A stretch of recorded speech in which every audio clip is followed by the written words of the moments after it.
ఇప్పుడు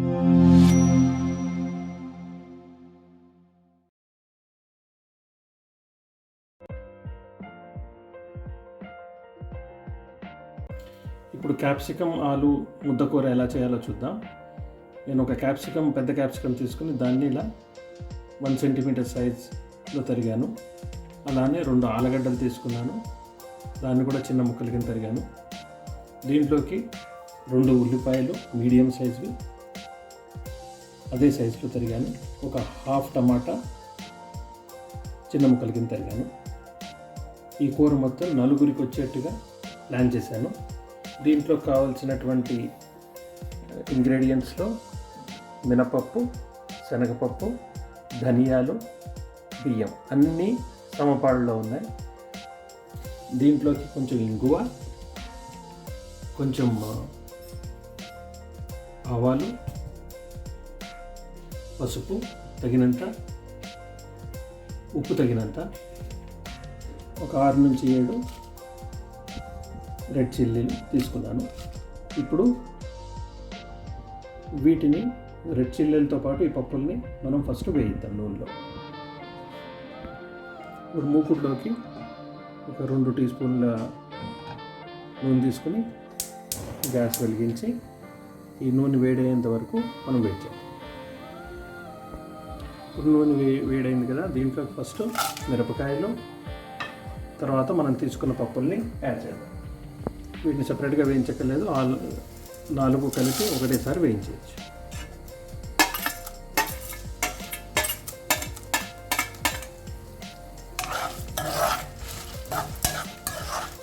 ఇప్పుడు పప్పులు బ్రౌనిష్గా వచ్చేంత వరకు దీన్ని వేయిద్దాం. ఇప్పుడు పప్పులు వేగుతున్న టైంలోనే మనం ఒక చిన్న స్పూన్ తోటి ఆవాలు, అంటే ఇంగువ యాడ్ చేయాలి.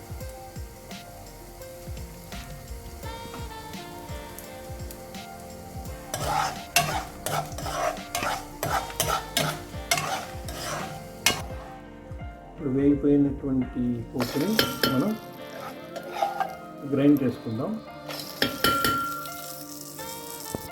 గ్రైండ్ చేసుకునే ముందర దీంట్లో చిన్న నిమ్మకాయ అంతా చింతపండు కూడా వేస్తున్నాను, ముందర చూపించలేదు ఇది.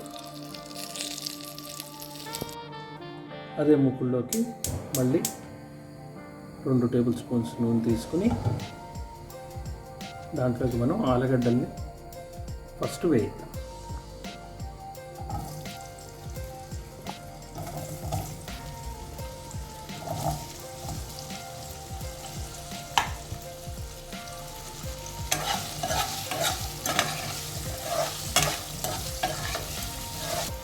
వేగుతున్న ఆలుగడ్డల్లో ఉప్పు వేస్తే ఆలుగడ్డలు ఫాస్ట్గా మెత్తబడతాయి.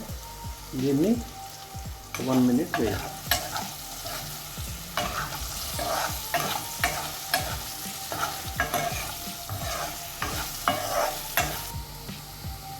ఆలుగడ్డ కొంచెం వేగిన తర్వాత దీంట్లోకి మనం ఆనియన్ వేసేస్తాం.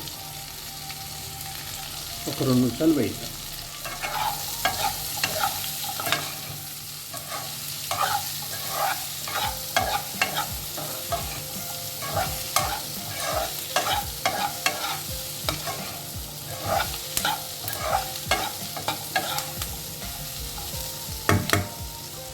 ఆనియన్ కొంతవరకు వేగింది. ఇప్పుడు క్యాప్సికమ్ని వేసి వేయిద్దాం.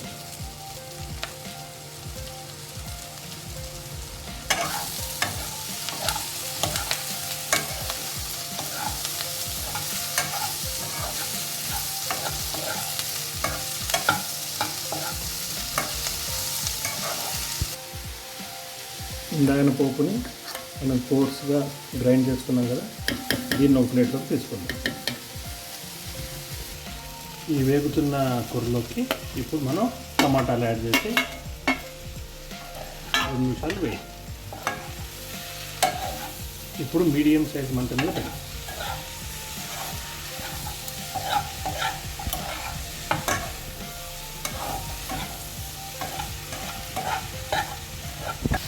ఇప్పుడు కూరలోకి తగినంత ఉప్పు యాడ్ చేసి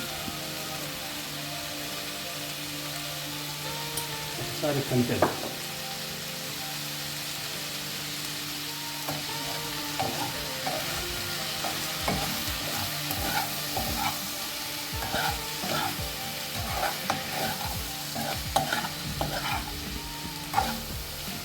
ఇప్పటి వరకు కూర వేగింది కదా, ఇప్పుడు దీన్ని సన్నపు సగన స్టీమ్ మీద ఉడకబెడదాం.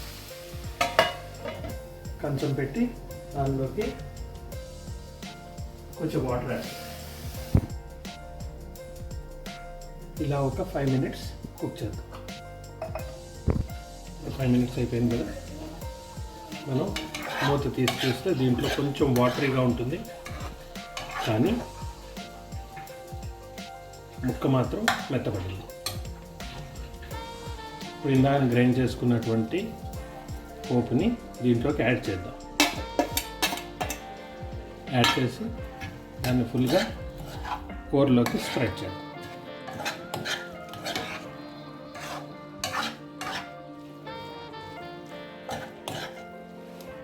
ఇప్పటి వరకు సన్నపు సగం పెట్టాం కదా, ఇప్పుడు మీడియం సగం మీద పెట్టి దాన్ని కొంచెం కలిపితే దానిలో ఉన్న వాటర్ కంటెంట్ పోతుంది. ఇది క్యాప్సికమ్ ముద్దకూర కాబట్టి మనం ఆలుగడ్డని కొంచెం స్మాష్ చేద్దాం. అప్పుడు కూర ముద్దగా కనబడుతుంది. ఇలా స్మాష్ చేద్దాం.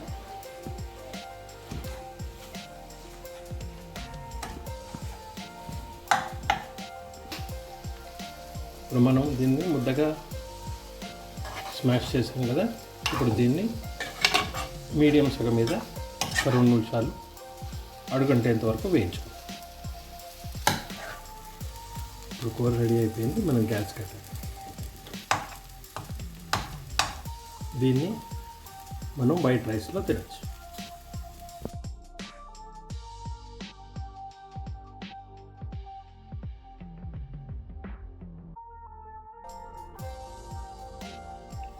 Thank you for watching. మీకు రెసిపీ నచ్చితే ప్లీజ్ లైక్ అండ్ సబ్స్క్రైబ్.